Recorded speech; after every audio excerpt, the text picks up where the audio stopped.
pasal 3 berbicara tentang wisdom atau hikmat. Yang dibahas adalah hikmat surgawi atau bagaimana dengan hikmat duniawi atau non-spiritual atau yang sifatnya demonik. Nah, pasal 3 dimulai dengan ayat yang pertama, jangan banyak orang mau menjadi guru.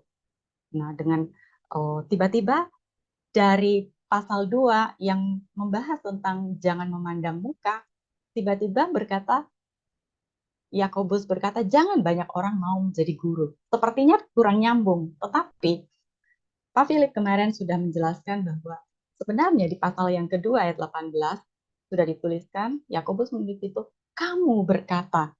Nah, berarti di sana banyak orang mau berbicara, banyak orang mau berkata-kata, banyak orang yang mau menjadi guru. Nah, mengapa demikian? Karena sebagai guru akan dihakimi dengan ukuran yang lebih berat. Lebih banyak yang kita tahu, lebih banyak dituntut pada kita.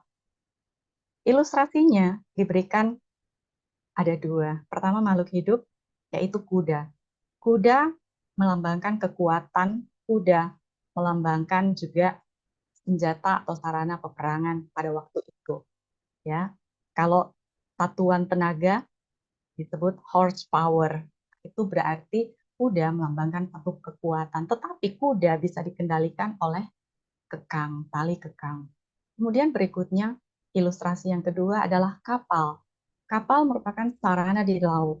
Katakan kapal yang besar, tetapi dikendalikan oleh kemudi yang kecil. Walaupun digerakkan oleh angin, tetapi kapal ini dikendalikan oleh kemudi yang kecil.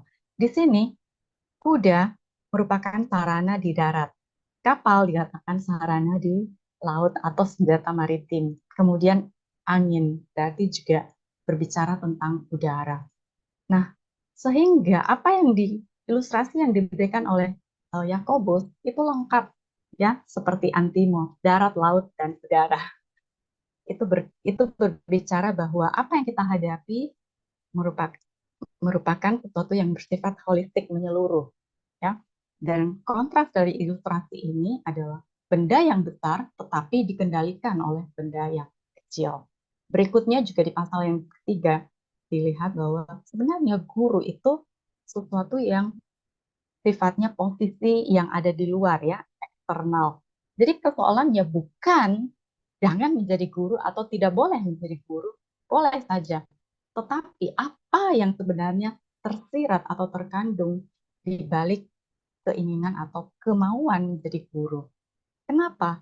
Karena senjatanya adalah mulut atau lidah, perkataan. Di situ dikatakan lidah itu api suatu dunia kejahatan yang dampaknya sangat besar.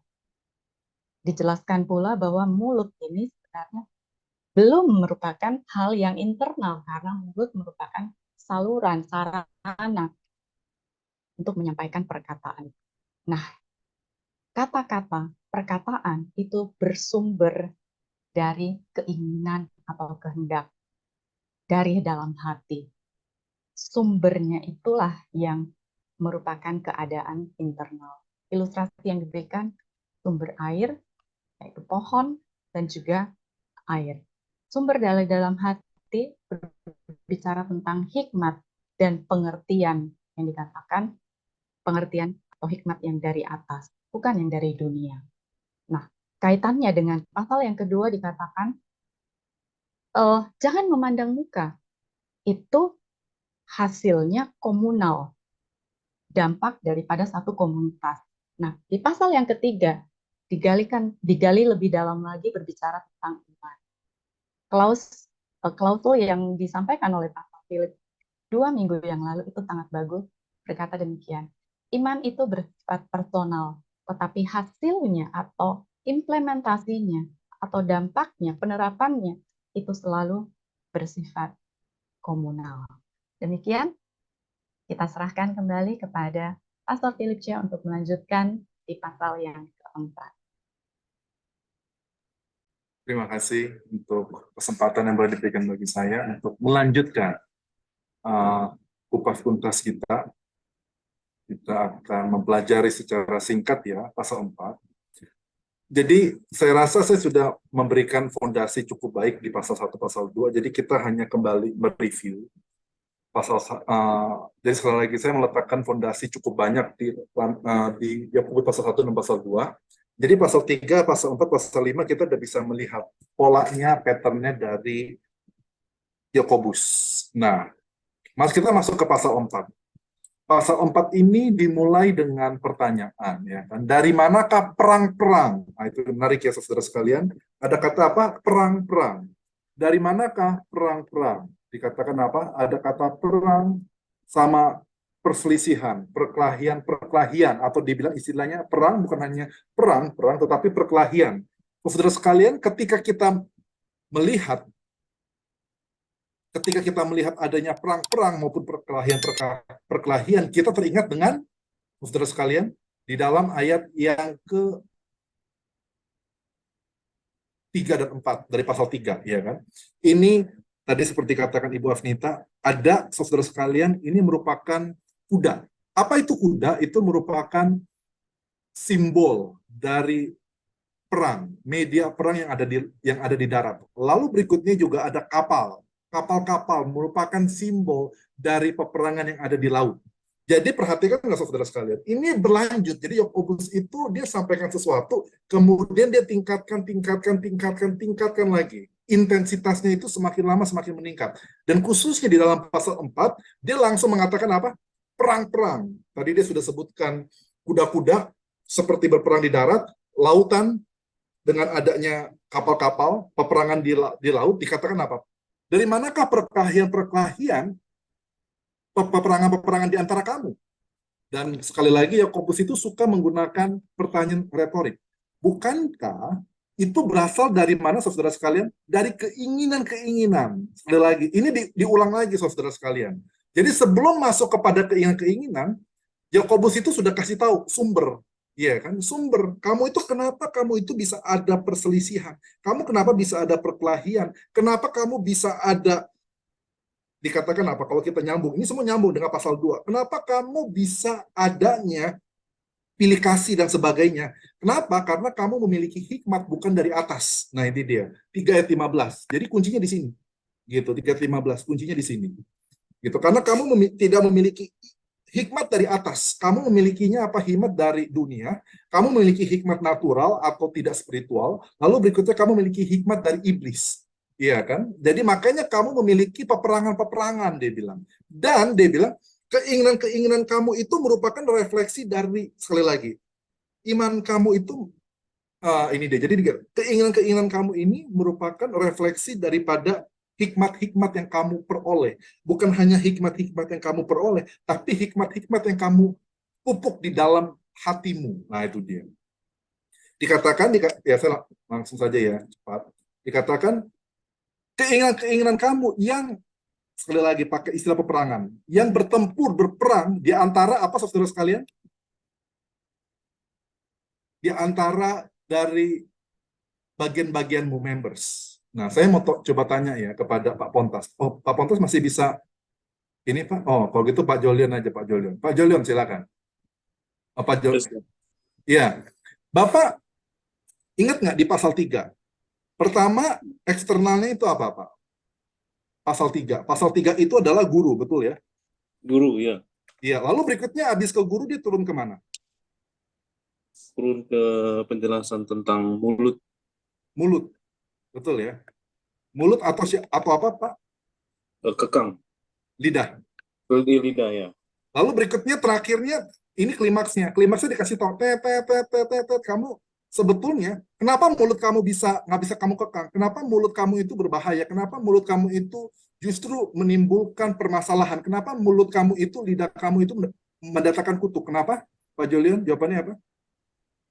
Desired and want. Iya, hikmat. Atau nah, Bapak Ibu perhatikan tidak? Di pasal 4 ini mirip. Dikatakan apa? Fenomenanya apa? Tadi di pasal 3, fenomenanya guru. Di pasal 4, fenomenanya apa, Bapak Ibu? Wars. Betul ya? Ini fenomenanya, perang. Betul Bapak Ibu? Lalu berikutnya, habis fenomenanya perang, turunnya kemana? Members of your body. Betul nggak? Bapak Ibu perhatikan nggak? Sama ini, mulut kan di dalam Yakobus pasal 3 dikatakan mulut itu juga sebagai member. Betul kan? Member yang paling terkecil dari tubuh kamu. Tapi berikutnya di pasal 4 dikatakan bukan hanya mulut kamu ternyata. Itu dia. Jadi saudara sekalian, sebetulnya Yakobus itu bukan hanya menekankan dosa mulut. Sekali lagi saudara, saudara nggak bisa memahami Yakobus seperti ini. Berarti kita nggak boleh jadi guru. Berarti mulut kita kacau. Enggak, bukan. Yakobus bukan itu. Dia cuma kasih tahu eksternalnya aja sebetulnya untuk masuk ke internalnya. Internalnya bukan masalah gurunya jadi guru. Masalahnya itu bukan mulut kita, tetapi masalahnya adalah hati kita, hikmat yang kita terima sehingga mulut kita itu kok bisa nggak konsisten. Satu memberkati, satu mengutuk. Terus mulut kita kok bisa justru menjadi batu sandungan bagi banyak orang. Justru mulut kita itu nggak bisa kita kekang. Justru begitu besar kuasa dan dampak negatif daripada mulut kita. Jadi dasarnya di mana? Di sini, Bapak Ibu. Perhatiin nggak? Lalu berikutnya, ini pasal 4 juga begitu. Dari wars, adanya pertikaian, adanya perang. Peperang itu munculnya dari mana? Dari members. Ini dari kita sendiri gitu. Jadi gini, warsnya ini di mana, Bapak Jolion? Kita ada peperangannya terjadi di mana? Perkelahiannya terjadi di mana?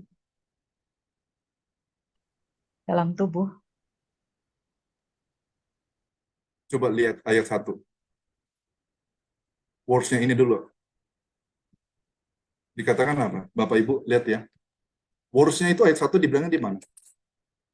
Di dalam kamu. Iya, di dalam kalian. Bukan kamu, kalian.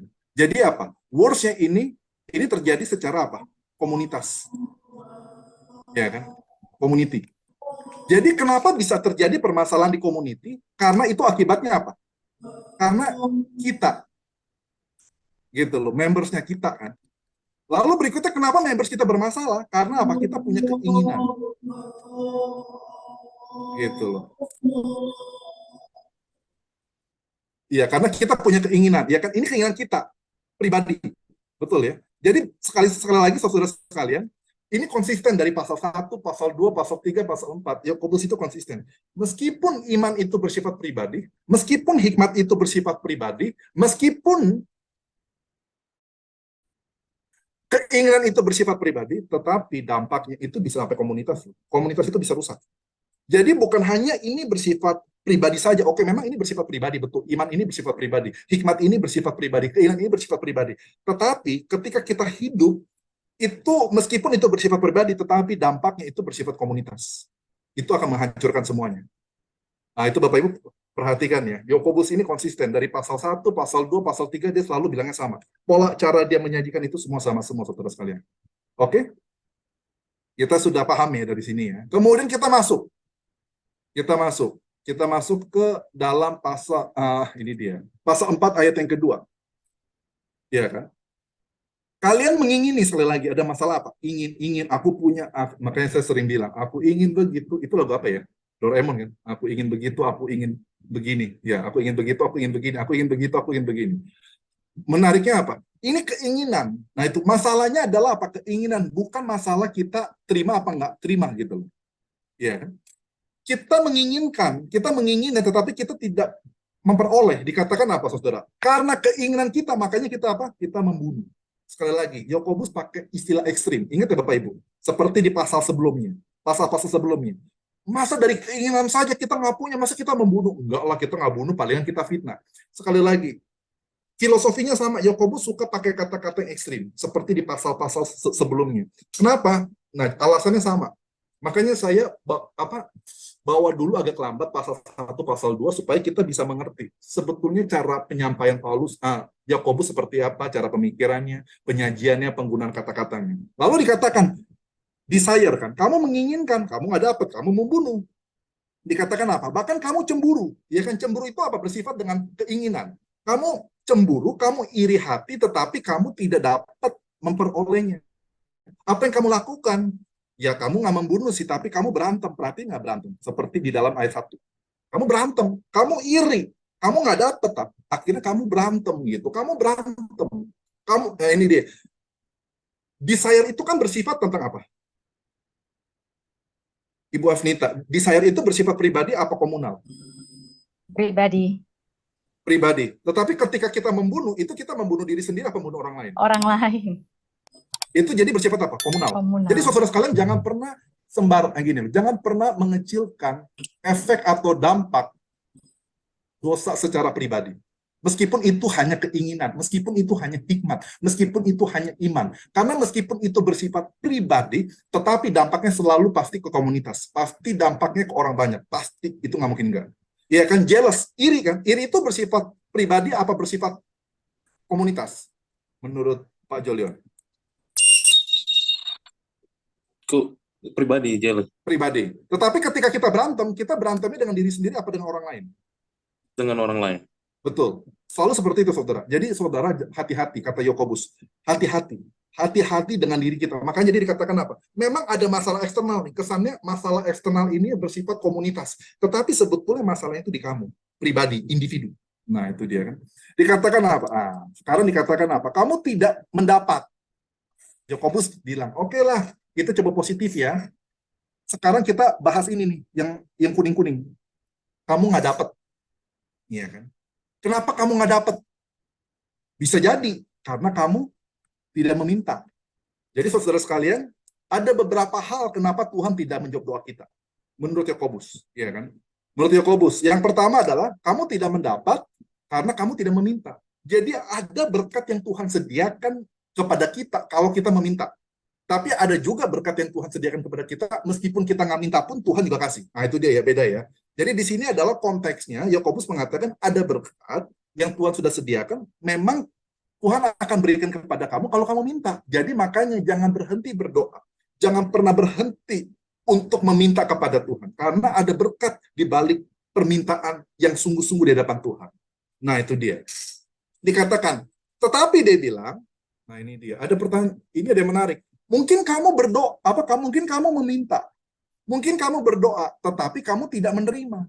Betul ya, selama ini kita bingung. Tuhan, aku udah berdoa, aku udah berdoa, tapi kenapa Tuhan aku tidak menerima? Jawabannya Yakobus simple. Karena kamu salah berdoa. Kamu salah meminta. Kita taunya dari mana Tuhan aku salah meminta apa enggak? Jawabannya gini.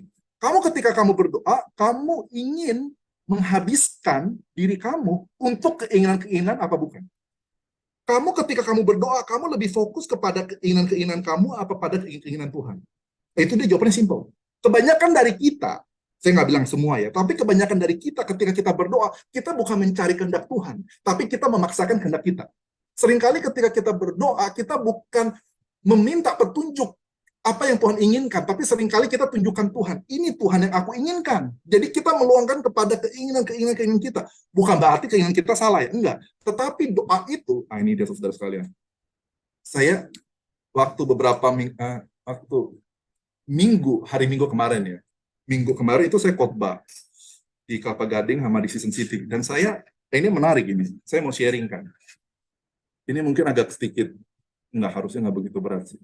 Saudara ya, ini dengar baik-baik. Doa. Di dalam bahasa Ibrani ya, kalau dalam bahasa Ibrani itu pakai bentuk reflektif. Gimana tulisan reflektif?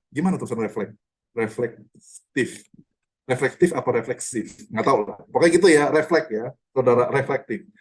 Jadi saudara, ini saya dapat konfirmasi juga dari orang Yahudi. Saudara, ini menarik. Sebetulnya di dalam kitab Mazmur, ya. Ketika kita berdoa, ini dalam kitab Mazmur. Ketika kita berdoa, itu ketika pakai bentuk reflektif.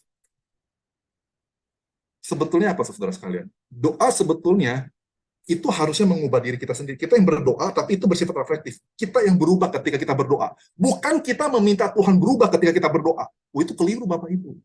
Selama ini kita berdoa keliru. Kita berdoa, Tuhan aku ingin Tuhan begini. Jadi Tuhan berubah. Dari Tuhan tidak memberkati kita, kita minta Tuhan berubah untuk memberkati kita. Itu keliru.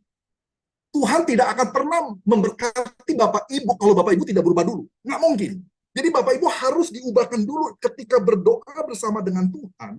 Baru akhirnya saudara berkat itu akan datang. Tapi saudara ingin bypass, ingin lompatin gitu loh. Aku ingin pokoknya diberkati dulu. Aku berubah nggak berubah, aku kenal Tuhan atau tidak, aku mengambil komitmen atau tidak, aku nggak peduli. Yang penting aku diberkati dulu. Itu nggak bakal dijawab Tuhan. Itu namanya menurut Yakobus itu adalah doa yang menyenangkan diri kita sendiri. Itu doa yang keliru, saudara. Jadi ketika kita berdoa ingin mengubah Tuhan, itu keliru, saudara. Makanya itu salah, gitu loh. Itu hikmat dunia. Iya kan, hikmat dunia pikirnya kita nggak peduli dengan manusia. Tuhan aja kita nggak peduli. Kita hanya peduli dengan diri kita. Yang penting kemauanku, gitu, saudara sekalian. Nah ini dia, jadi doa itu harusnya mengubah diri kita terlebih dahulu, baru kita diberkati. Gitu loh. Jangan mengharapkan doa itu langsung mengubah Tuhan tanpa ada perubahan dalam diri kita, itu nggak mungkin. Saudara sekalian, itu jadi, saya kembali lagi saudara sekalian, jadi ini kembali ke Alkitab, begitu. Jadi saya selama ini, saya diundang khotbah, sekarang saya lebih banyak khotbah kitab Mazmur. Terakhir saya khotbah Mazmur 16. Gitu. Terus waktu itu Mazmur berapa? 13 udah. Terus masa Mazmur 9 itu. Jadi saya khotbah terus kitab Mazmur. Gitu, saudara sekalian. Itu ya, jadi saudara sekalian itu berkaitan dengan ini, saudara sekalian. Jadi tentang doa, sekali lagi keinginan. Bahkan ketika kita berelasi dengan Tuhan pun hati kita nggak benar gitu. Ketika kita berelasi dengan, jangankan berelasi dengan sesama manusia, sesama Tuhan aja, kita aja tuh mintanya itu keliru gitu. Jadi untuk pertanyaan Pak Pontas bertanya ya, langsung bertanya, dunia pasal 2, apakah berbeda dengan dunia pasal 1, 3, 4? Dunia. Enggak sih Pak, harusnya sih. Nanti Pak, nanti. Harusnya sih enggak sih Pak. Harusnya nggak berbeda. Itu harusnya nggak berbeda. Kalau Yakobus itu sangat konsisten sih dalam menggunakan istilah-istilahnya. Oke, kita langsung masuk ke dalam ayat yang keempat, saudara sekalian. Nah, saudara. Saya mau tanya kepada Bapak Ibu ya. Ting, ting, ting, ting. Coba kepada Bang Jolion. Pak Jolion, coba Pak Jolion. Pak Jolion, kita lihat ya, pasal 3 ayat 1, Yakobus manggil teman-temannya sebagai apa? Brother. Brother, mantap ya. Nah, itu dia. Coba mana kita lihat lagi. Lalu berikutnya kita lihat mana itu dia. Nah, ini kadang dia beda gitu kan. Foolish man, betul ada. Itu masih mending ya. Jadi ada brother, ada foolish. Tapi kebanyakan dia, saudara perhatikan nggak? Dia pakai brothers lagi. Pasal 2 dia pakai brothers. Betul ya? Jadi, kalau sudah perhatikan, Yakobus itu sering banget dia pakai kata brothers, saudaraku. Kadang di pasal yang ketiga, pasal kedua gitu loh. Pasal kedua, pasal ketiga, tadi dia ada ngomong apa saudara sekalian? Pasal 2 ayat yang ke-20 dia bilang kamu orang bodoh. Ya kan? Tapi saudara sekalian, ketika masuk ke pasal 4, dia ngomong apa? Pak Pontas, pasal 4 ayat yang keempat dia ngomong apa?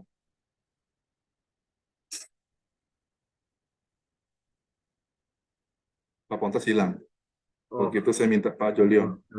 Bagaimana Pak Pontas? Dia minta apa? Pasal 4 ayat yang keempat, Pak Pontas, dia bilangnya apa? Bukan bilang brothers lagi loh. Yakobus tidak memanggil mereka sebagai brothers lagi. Tidak memanggil sebagai foolish men lagi. Manggilnya apa? Manggilnya apa? Pak Para Pontas. pezinah. Betul, para bejinah. Jadi Bapak Ibu, dikatakan apa? Jadi Yakobus itu ingin mengatakan, hei kamu saudaraku, kamu sadar nggak? Kamu bukan hanya orang yang bodoh di sini.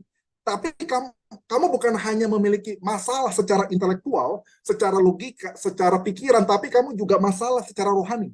Kamu juga para bejina, gitu kan? Kamu para bejina. Yang menariknya kata pejina ini, saudara, kata pejina ini nuansanya muncul itu pertama kali di mana? Yakobus 2 ayat 25. Yakobus 2 ayat 25 itu bicara tentang siapa?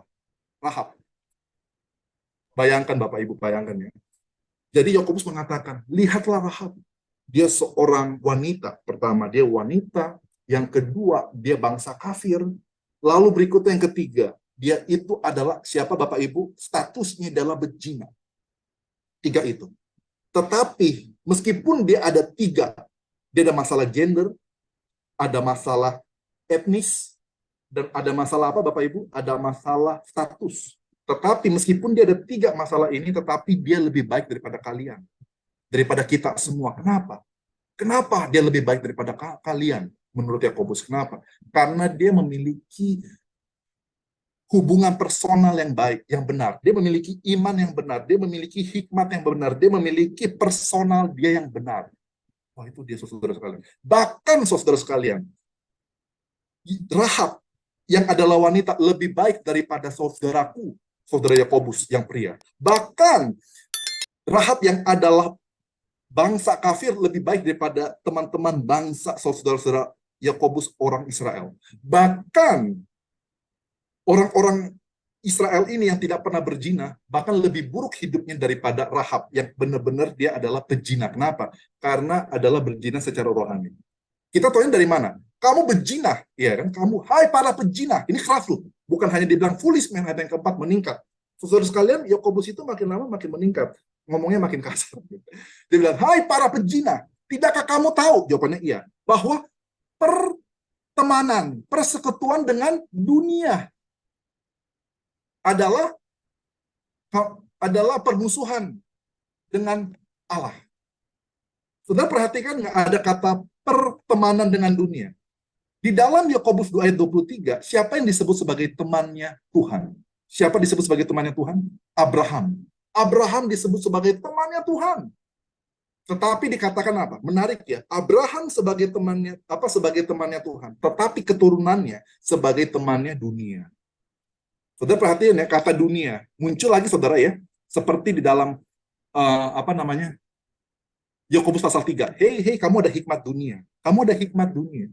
Gitu loh. Kamu tahu dari mana kamu punya hikmat dunia? Karena kamu ketika kamu melakukan apapun itu kamu hanya memuaskan diri kamu sendiri. Kamu hanya menyenangkan diri kamu sendiri. Iman kamu pun iman yang bersifat pasif, gitu loh. Kamu hanya bersifat kepada diri kamu sendiri, nggak pernah aktif. Sentralnya ke diri kamu sendiri. Sehingga hubungan dengan ketika kamu berrelasi dengan Tuhan, kamu hanya fokusnya ke diri sendiri. Ketika kamu fokusnya kepada orang lain, fokusnya kepada diri sendiri. Makanya terjadi pertentangan dan kenapa Tuhan tidak pernah menjawab doa kamu? Nah, itu dia, saudara sekalian. Ya, kan? Karena kamu berteman dengan dunia. Kalau kamu berteman dengan dunia, kamu adalah musuh Tuhan. Kamu adalah musuh Allah, saudara sekalian. Ya kan? Dikatakan, oleh karena itu siapa yang berharap, ya kan, menjadi teman dunia, dia itu membuat diri dia sendiri. Dia membuat diri dia sendiri sebagai musuh Allah. Gitu. Kita tahu dari mana kita itu menjadi teman dunia. Kita tahu dari mana Pak Pontas? Karena keinginan-keinginan kita, itu keinginan-keinginan ini Pak Pontas. Keinginan-keinginan kita ini, keinginan itu apa? Keinginan dunia. Kita mencintai dunia, keinginan dunia, kita mencintai keinginan-keinginan yang bersifat, kita lebih mencintai segala hal yang bersifat tidak spiritual, betul ya? Yang bersifat spiritual itu berat Bapak Ibu, ya kan? Disiplin secara jasmani berat, tapi lebih berat disiplin secara rohani. Jadi kita lebih mencintai hal-hal yang berbau tidak rohani daripada hal-hal yang berbau rohani. Ya kan, inilah dunia gitu. Kita lebih mencintai dunia dan isinya, bahkan hal-hal yang bersifat tidak spiritual. Kita lebih mencintai hal-hal yang di luar spiritual. Bahkan kita mencintai bagaimana cobaan dan godaan dan tawaran dari si iblis. Nah, itu dia. Tiga ini nih. Teng teng teng teng teng teng teng teng teng teng teng teng teng. Tiga ini selalu Bapak Ibu ya. Jadi makanya kalau kita mempunyai tiga hikmat ini, kita adalah apa? Musuh Tuhan. Kita musuhnya Tuhan, bukan musuhnya siapa-siapa. Oke? Dan ini saya persingkat ya. Karena saya mau target pas 4 selesai. Kita langsung lompat ayat yang ke-6. Dikatakan apa? Kalau kamu seperti ini, iya kan? Kamu menjadikan diri kamu sebagai musuh Tuhan. Responnya apa, Pak Pontas? Karena kamu membuat diri kamu sebagai musuh Tuhan. Tahu dari mana kita ini musuh Tuhan? Karena kita terlalu mencintai dunia. Kita terlalu mencintai hal-hal yang tidak berbau spiritual. Kita mencintai tawaran-tawaran iblis. Makanya kita itu musuh Tuhan. Dikatakan kalau kita menempatkan diri kita sebagai musuh Tuhan, hasilnya apa? Tuhan melawan. Tuhan melawan kita. Saudara sekalian, ada pertanyaan nggak ya? Kenapa kok Yakobus kok pakai istilahnya ini ya, the proud ya? Kenapa menurut Pak Joli? Kenapa dikatakan Tuhan menentang mereka yang tinggi hati?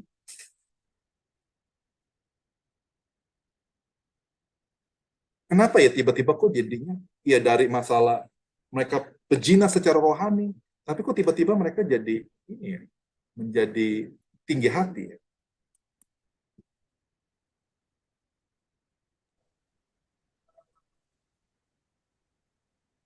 Kenapa subjeknya diganti? Maksudnya kenapa kok orangnya diganti?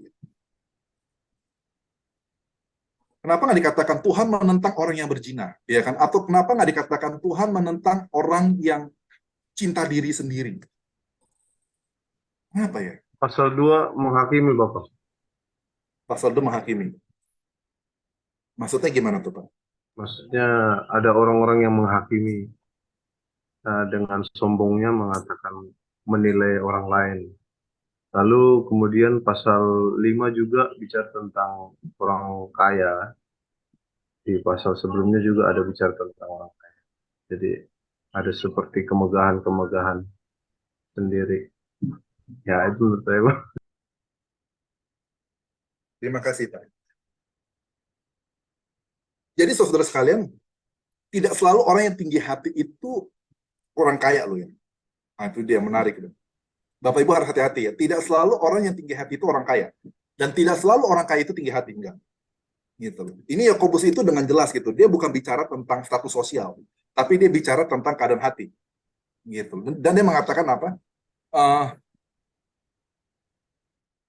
Itu dia. Jadi Ibu Maya mengatakan karena orang yang melakukan hal-hal yang disebut tidak merasa bersalah itu sebutnya sebagai tinggi hati.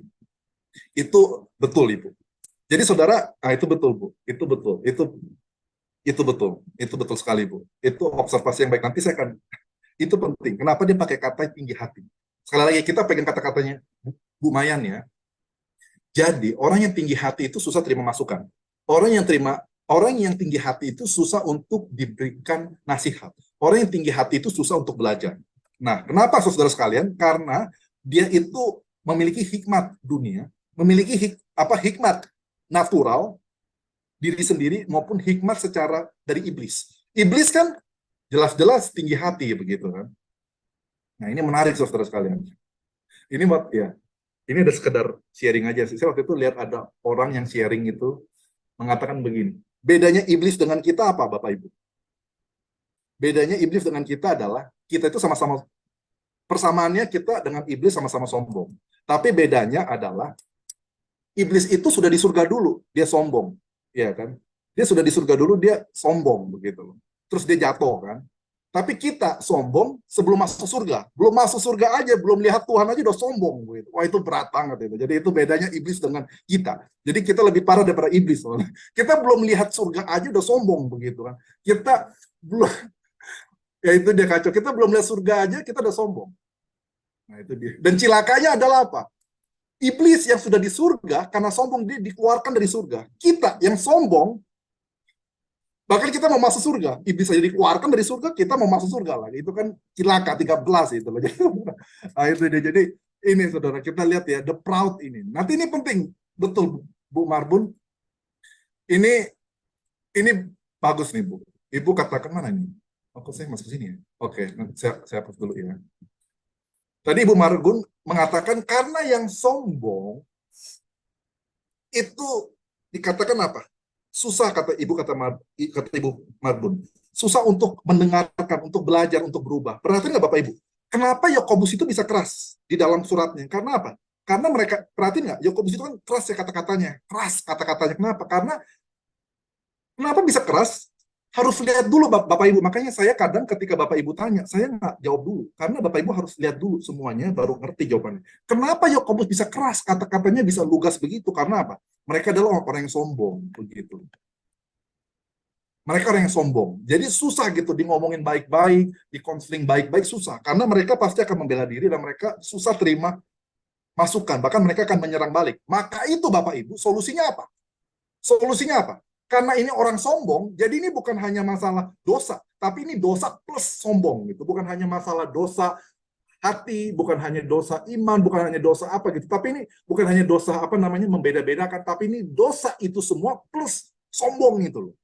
Makanya Bapak Ibu, cara melawan dosa ini apa Bapak Ibu?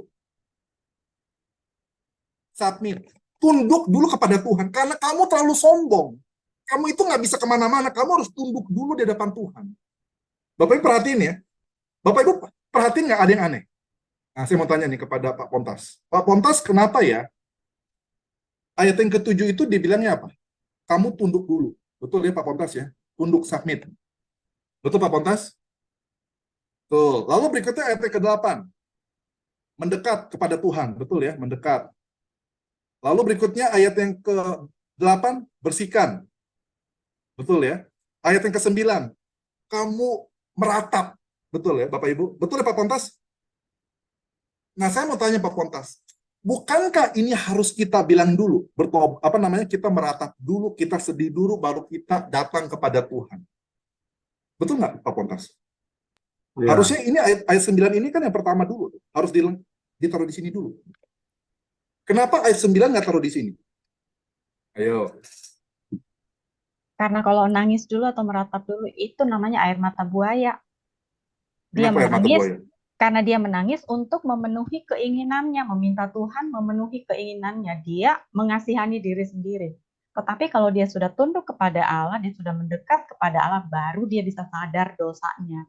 Jadi di pasal ayat yang ke-9 itu diminta miserable, mourn, and weep itu adalah menangis karena pertobatan. Ya, tapi Ya kan? kenapa tidak? Karena kalau Kenapa dia di tobat kenapa? Karena kalau dia di atas nangisnya itu dia belum dekat kepada Allah dan dia belum tunduk kepada Allah. Jadi dia menangis itu menangisi diri sendiri, menginginkan sesuatu untuk dirinya.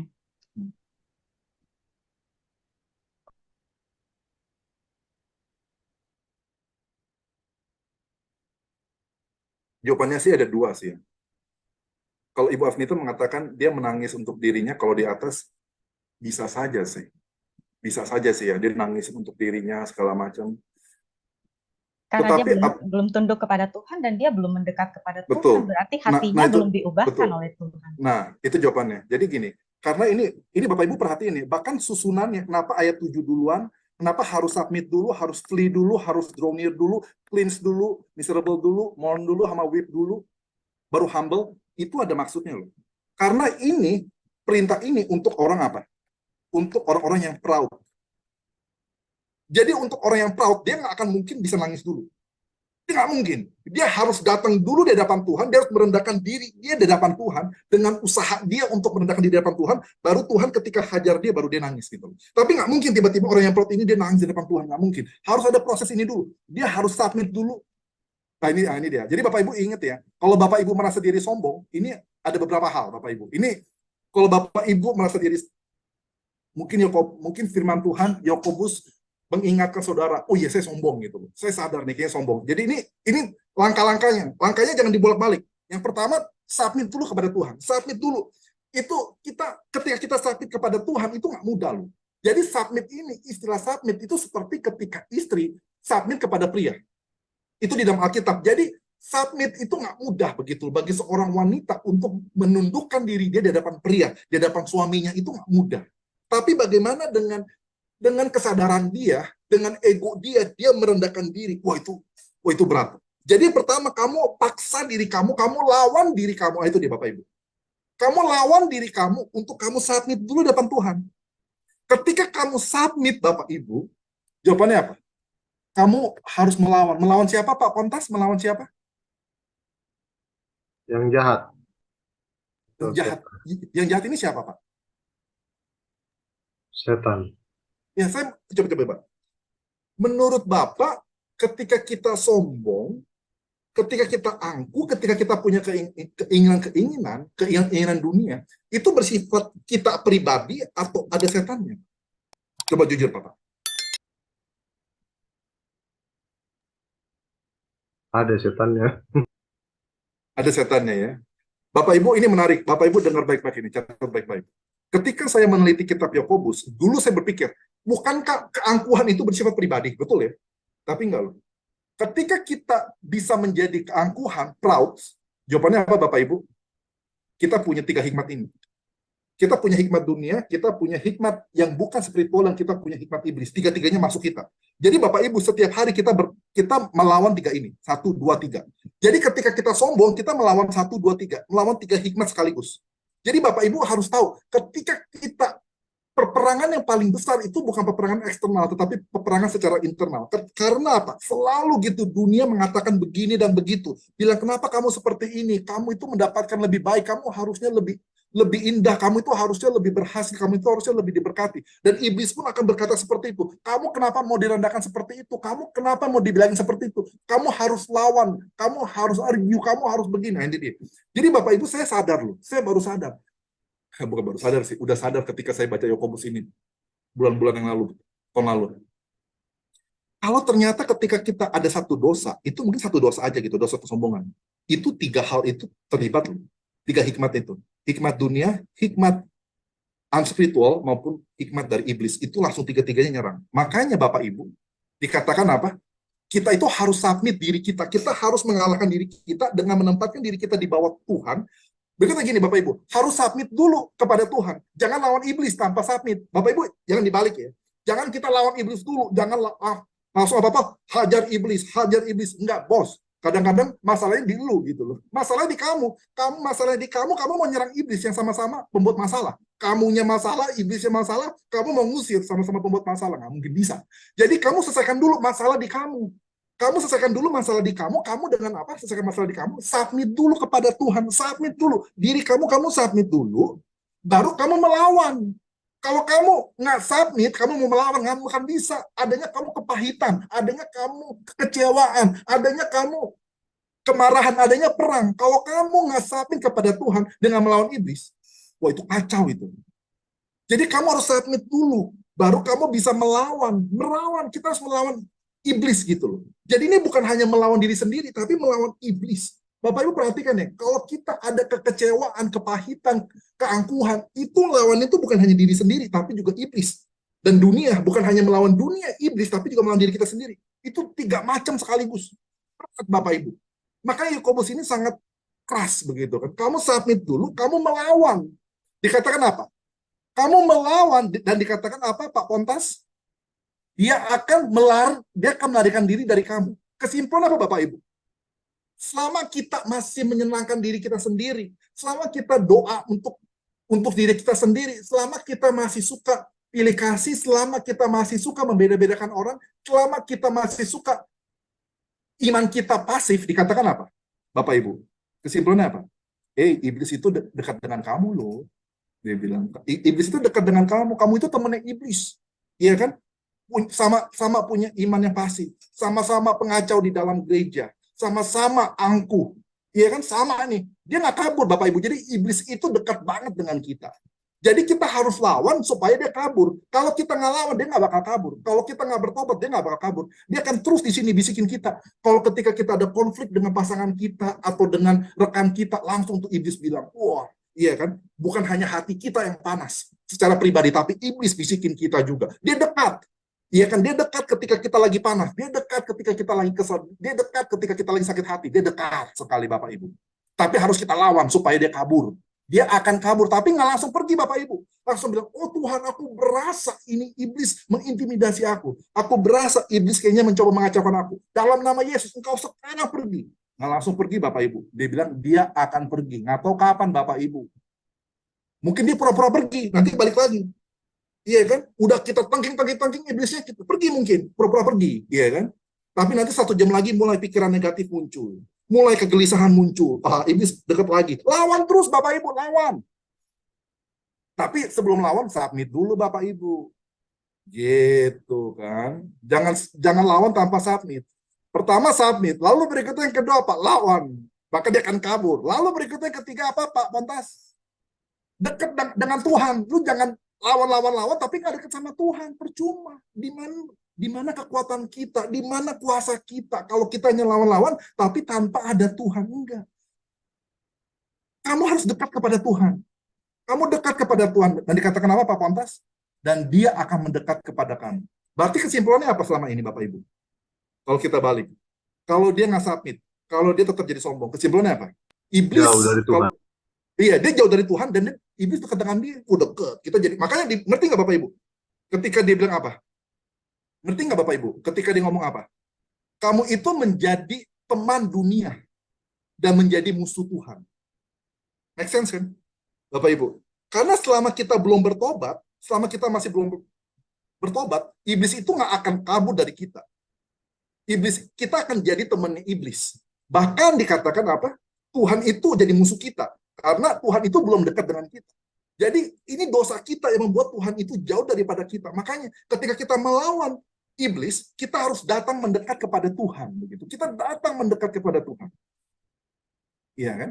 Kita datang kepada Tuhan. Tuhan tolong aku, Tuhan ampuni aku. Aku selama ini sudah jauh, aku sudah menjadi musuh Tuhan. Aku selama ini hanya memuaskan keinginan aku sendiri, bukan memuaskan keinginan Tuhan. Tuhan ampuni aku. Aku mau Tuhan datang kepada Engkau, Tuhan. Aku mau datang dengan hati yang hancur, Tuhan. Nah, itu dia. Submit dulu, tapi jangan tiba-tiba datang. Kalau nggak submit tanpa datang, itu apa, saudara?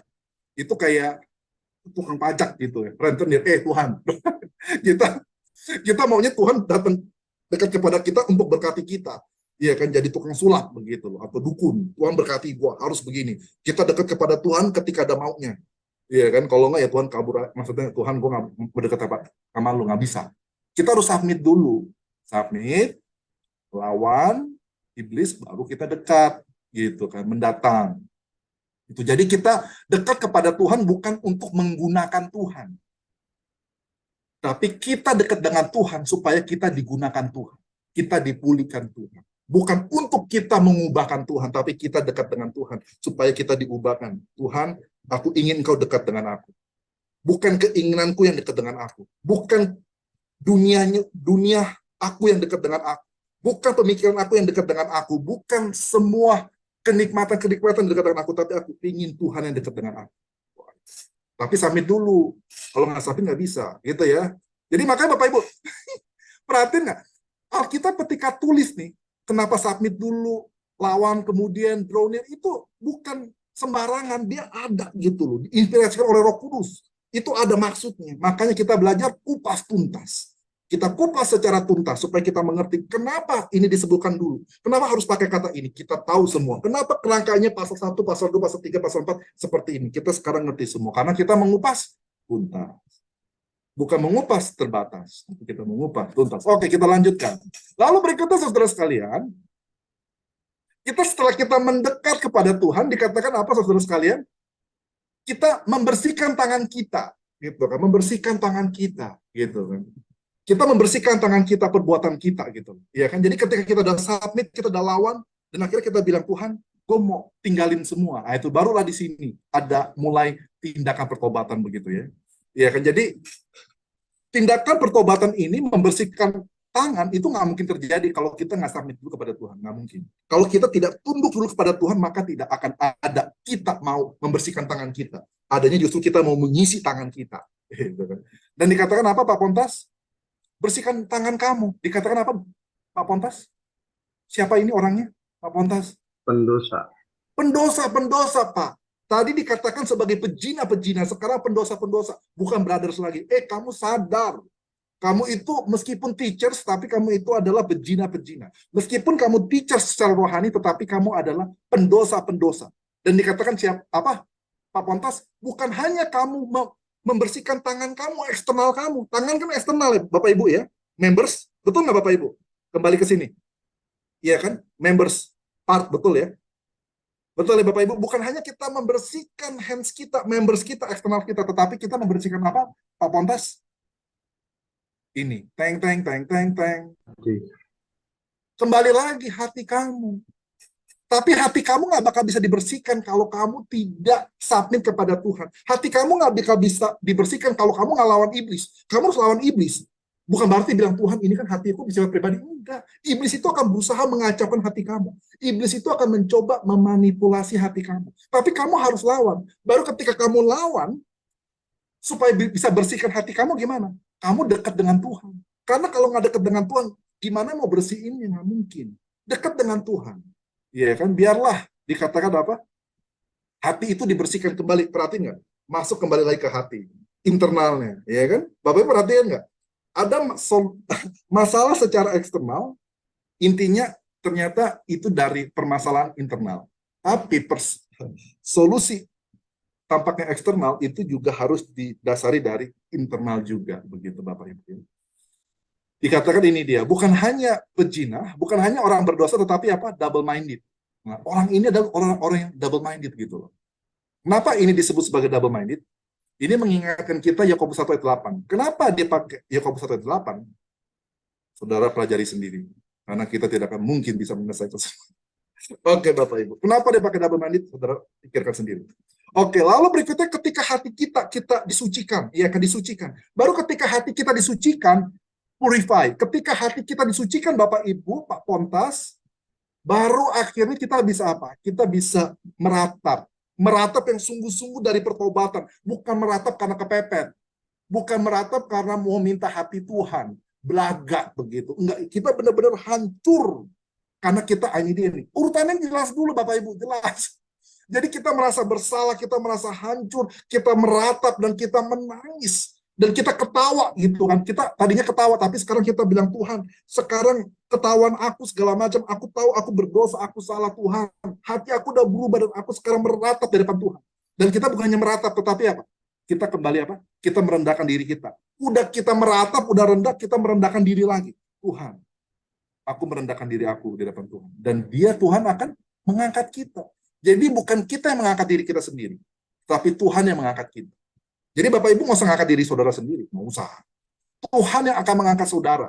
Ketika saudara bilang, Tuhan aku udah hancur, perasaanku hancur, aku udah menangis, aku udah tercabik-cabik Tuhan. Ketika aku datang kepada Tuhan, justru aku semakin sakit. Aku justru semakin terluka ketika aku menyerahkan diri aku kepada Tuhan. Aku membuang kesombongan aku, justru itu aku semakin berat Tuhan. Tapi Tuhan bilang, nggak apa-apa.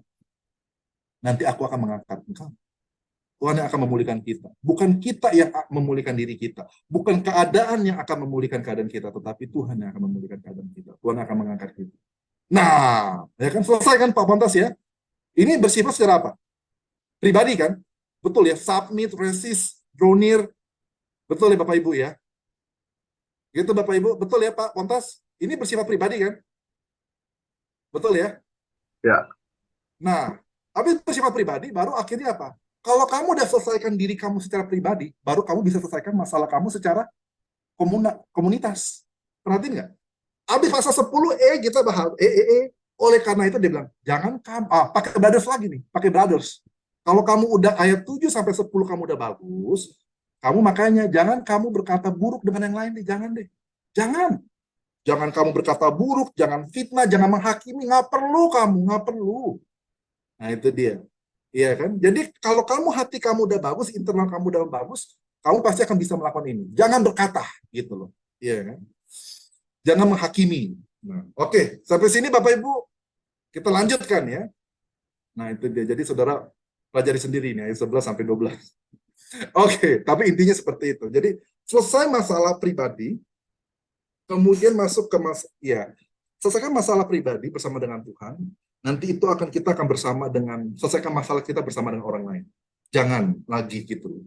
Kita mengatakan hal yang buruk tentang sesama kita. Lalu berikutnya ayat yang ke-13. Nah, Saudara, sampai ayat yang ke-13 sampai yang ke-17. Secara singkat. Menurut Bapak Ibu, ini ada pertanyaan untuk ke Pak Pontas. Kenapa saya tanya Pak Pontas? Karena hubungan kami dekat. Jadi saya ketika tanya beliau tidak akan merasa takut, tersinggung atau bagaimana. Kalau teman-teman yang lain mungkin saya agak takut juga waspada. Tapi kalau Pak Pontas aman. Gitu. Silakan Pak Pontas. Menurut Pak Pontas, ada nggak sih hubungan antara tentang perencanaan masa depan dengan yang tadi Yakobus katakan dari ayat 1 sampai ayat yang ke-12? Ada nggak sih hubungan?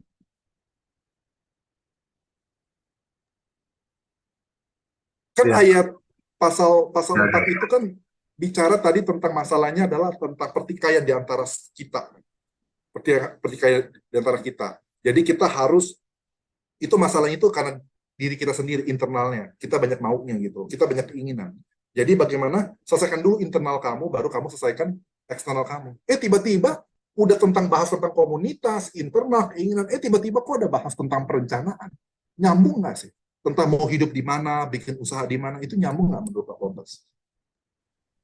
Nyambungnya seperti diberikan contoh gitu. Contoh gimana Pak maksudnya? Ilustrasi maksud saya. Ilustrasinya gimana? Ilustrasinya tentang apa Pak? yang bepergian. Ya. Sebetulnya ilustrasi bepergian itu sebetulnya menggambarkan apa sih? Ya, Menggambarkan apa? sombongan. Apa? Kesombongan. Nah, itu jawabannya betul, Pak. Itu jawabannya. Jadi sebetulnya dari pasal 1 sampai pasal yang ke-17, apa, enggak, bukan. Dari ayat 1 nih, itu kan bicara tentang desire kan, desire tentang masalah di diri kita sendiri. Lalu berikutnya yang menariknya dikatakan apa? Oleh Bu Maya Marbun, tadi lihat nggak, ada proud, kesombongan, betul kan? Intinya tuh diri kita sendiri, sombong. Jadi gini, nah ini dia menarik.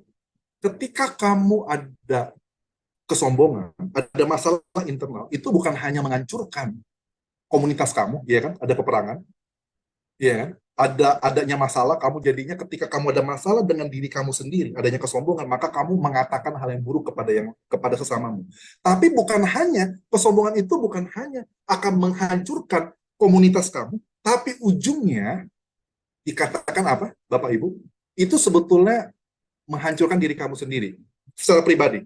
Bapak Ibu lihat ya. Jadi bukan hanya bukan hanya itu akan berdampak secara komunitas, secara orang banyak, tetapi juga secara pribadi. Nah, ini dia kesombongan. Jadi kesombongan itu mengakibatkan perpecahan di dalam komunitas. Tetapi kesombongan itu pun juga akan mengakibatkan kehancuran dalam perencanaan kita. Jadi ini sekali lagi Bapak Ibu, ayat 13 dengan ayat 17 itu nyambung dengan ayat-ayat sebelumnya. Karena apa? Berkenaan semuanya tentang kesombongan. Tetapi ayat sebelumnya itu bicara kesombongan secara komunitas, banyak orang di hadapan hidup bersama orang dengan banyak orang. Tetapi ayat 13 sampai 17 ini secara pribadi. Nah, kesombongannya di mana? Ya kan, ketika Bapak Ibu perhatikan nggak? Mereka yang berkata lagi Bapak Ibu, lihat nggak, dosa mulut. Dosa mulut itu karena apa? Bukan masalah perkataannya, tapi masalah hatinya. Sekali lagi, bukan masalah kata-katanya, bukan masalah mulutnya, tetapi dari hatinya itu yang keluar akhirnya membuat kata-kata keluar dari mulutnya, dan akhirnya dari hati itu akhirnya keluar dari lidahnya gitu. Mereka yang mengatakan, hari ini atau besok kita akan pergi, kita akan melakukan ini selama 1 tahun, kita akan bikin bisnis, kita akan bikin profit, kita akan bikin keuntungan segala macam. Iya kan? Sekarang pertanyaannya, salah nggak kita buat rencana? Salah nggak kita buat impian? Enggak. Yakobus bukan masalah itu loh. Yakobus Bapak Ibu, Bapak Ibu gini loh. Ini saya seremnya gini Bapak Ibu. Sayang, Bapak Ibu ingat ya, jangan pernah sembarangan mengajarkan orang kitab Yakobus. Sekali lagi Bapak Ibu, jangan sembarangan mengajarkan orang atau menjelaskan orang kitab Yakobus. Karena saudara kalau nggak ngerti pola Yakobus, saudara akan menjadi penyesat 100%. Contoh, saya kasih tahu ya.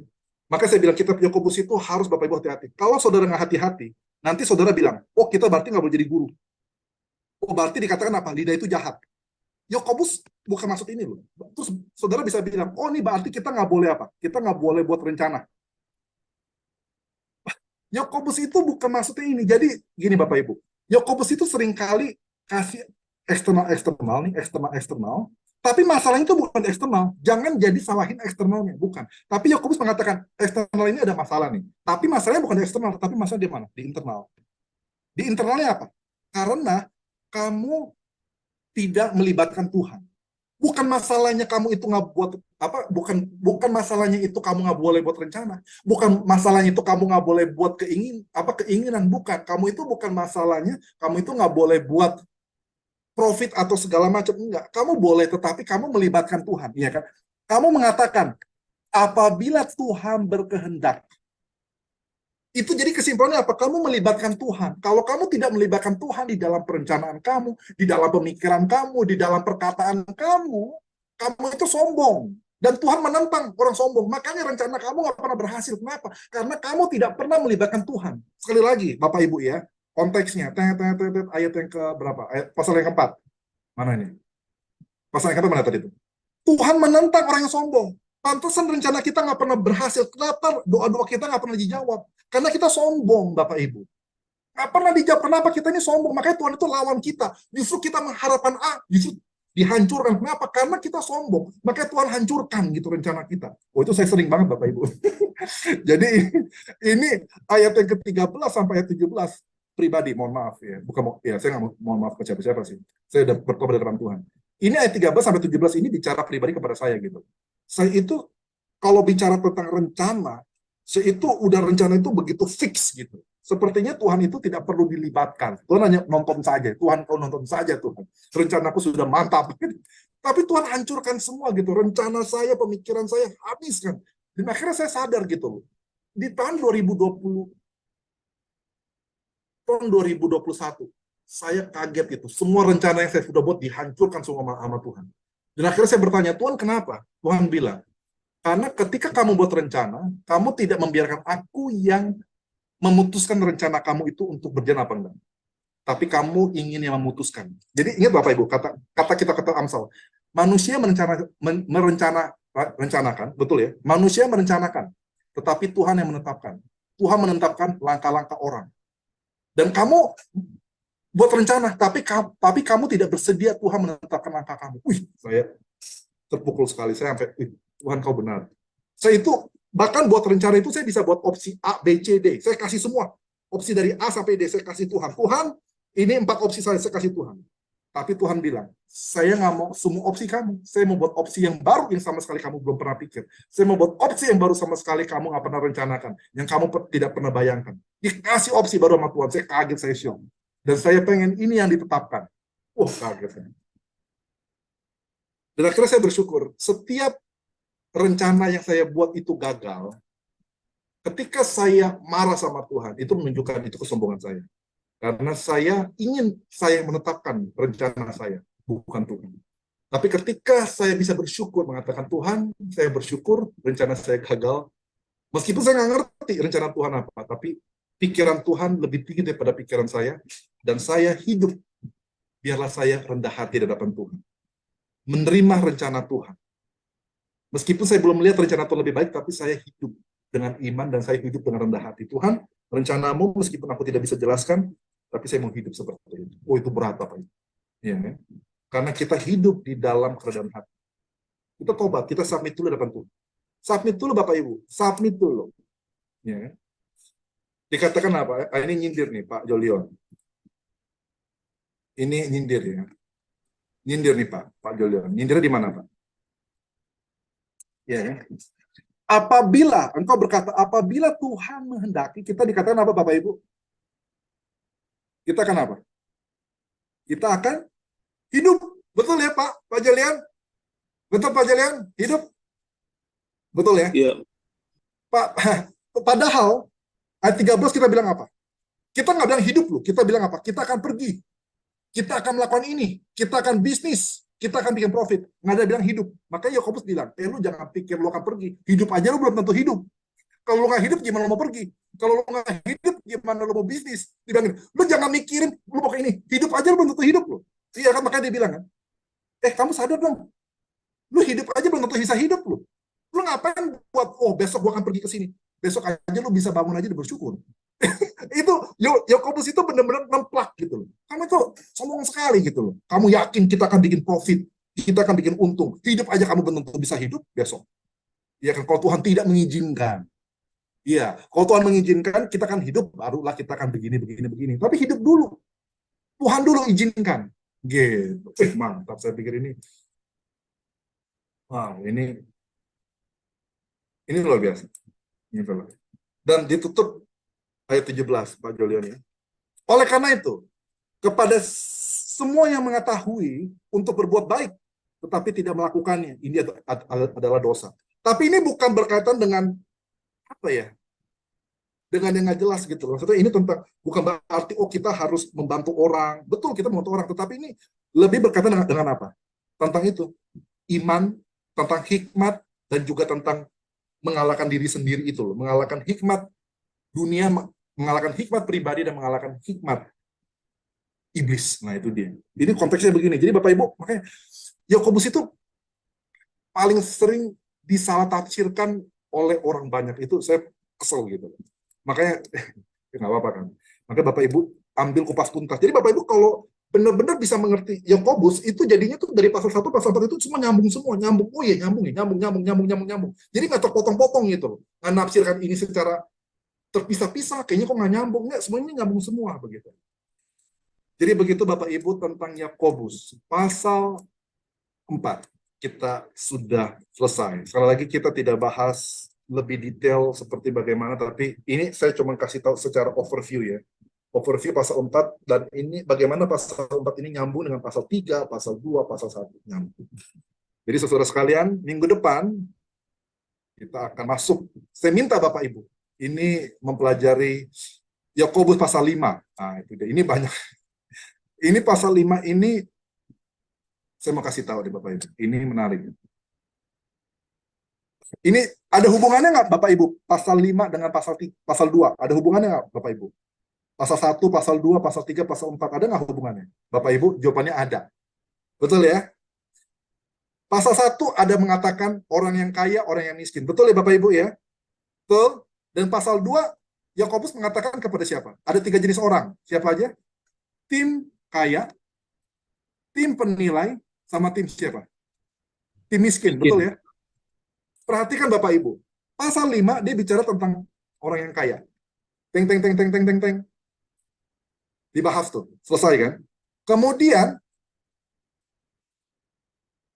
bukan hanya itu, tetapi dia juga bikin apa Bapak Ibu? Dia juga bikin tentang pasal 5 itu konklusi dari semuanya. Iya kan? Bukan hanya dia bicara untuk orang kaya, tetapi dia bicara tentang kepada siapa? Orang miskin. Kamu sabar ya. Kamu sabar, kamu sabar, kamu jangan komplain. Kamu jangan komplain, meskipun kamu susah, kamu miskin, jangan komplain. Sabar, sabar. Orang kesel kamu. Oh, kok sabar, sabar, sabar, sabar. Ya makanya kamu sabar seperti siapa? Seperti Ayub. Gitu kan. Nanti ini akan dibahas. Jadi kita yang mengalami masalah, kita mengalami kemiskinan, kita mengalami pergumulan. Nah, ini dia. Minggu depan akan dibahas. Ya. Ayat yang mulai dari ayat yang ke-7 itu akan dibahas. Gitu. Ya kan? Lalu berikutnya, kemudian bagaimana dengan tim penilai? Ya kan? Tim penilai. Tim penilai ini mungkin nggak kaya, nggak miskin, biasa aja gitu loh. Santai gitu loh. Dia katakan apa? Kamu tim penilai, kamu masuk di dalam ayat yang ke-12 sampai 15. Jadi semua gitu kan. Jadi gini, tim penilai. Kamu jangan deh. Biasanya kamu kan menilai apa segala macam, kamu pakai sumpah-sumpah, pakai nama Tuhan, segala macam. Nggak usah lah, kamu menilai itu pakai nama Tuhan, janganlah. Kamu itu bukan Tuhan kok. Iya kan? Kamu ngapain gitu loh? Kamu menghakimi orang, nanti kamu akan jatuh ke dalam hukuman. Nah ini dia, itu dia. Tim penilai juga juga dinilai gitu loh. Ya kan? Nanti ini akan dibahas nih. Akan dibahas ayat 12. Nanti sekali lagi Bapak Ibu, pasal 5 itu akan rekap gitu loh. Rekap ya, rekap semuanya. Semuanya kelompok-kelompok yang ada di dalam kitab Yakobus itu dibahas semua. Jadi sempurna. Semuanya itu dapat. Jadi Bapak Ibu kalau mikir kitab Yakobus itu hanya untuk satu kelompok, keliru. Hanya untuk kelompok guru. Oh, enggak, itu keliru Bapak Ibu, itu keliru. Bapak Ibu nggak ngerti kitab Yakobus. Jadi Yakobus itu semoga ketika nanti pasal 5 selesai minggu depan, Bapak Ibu ngerti. Oh, ternyata benang merahnya gitu. Oh, ternyata Yakobus bacanya seperti ini, gambarnya gitu, bingkainya gitu. Jadi jangan kita buat bingkai sendiri, jangan kita buat gambar sendiri. Sudah ada gambar besarnya gitu. Kita tinggal menafsir kecil-kecilnya itu berdasarkan bingkai yang besar itu. Tapi kalau bingkai besar itu kita nggak tahu, hancur kita. Kitab Yakobus akan hancur dan mati di tangan Bapak Ibu. Gitu. Jadi sekali lagi terima kasih Bapak Ibu atas semangatnya, atas kebersamaannya, dan saya mohon Bapak Ibu minggu depan siapkan pertanyaan-pertanyaan gitu. Tapi kitab Yakobus ya, jangan yang mana-mana. Kitab Yakobus dari pasal 1 pasal 5, saya akan jawab sesuai dengan bingkai itu. Dan Bapak Ibu akan kaget, iya ya. Ternyata jawabannya itu terus gitu. Itu aja gitu, konsisten Yakobus. Nggak muter-muter sana sini, tapi kitanya kadang nggak ngerti kan, mikir muternya muter-muter. Tapi ini semuanya akan jelas gitu. Pertanyaan Bapak Ibu yang masih belum jelas, tanyakan kepada saya minggu depan, dan kita akan jawab berdasarkan perspektif kitab Yakobus yang kita sudah bahas. Semuanya akan nyambung dengan jelas, konsisten, sistematis. Terima kasih Bapak Ibu.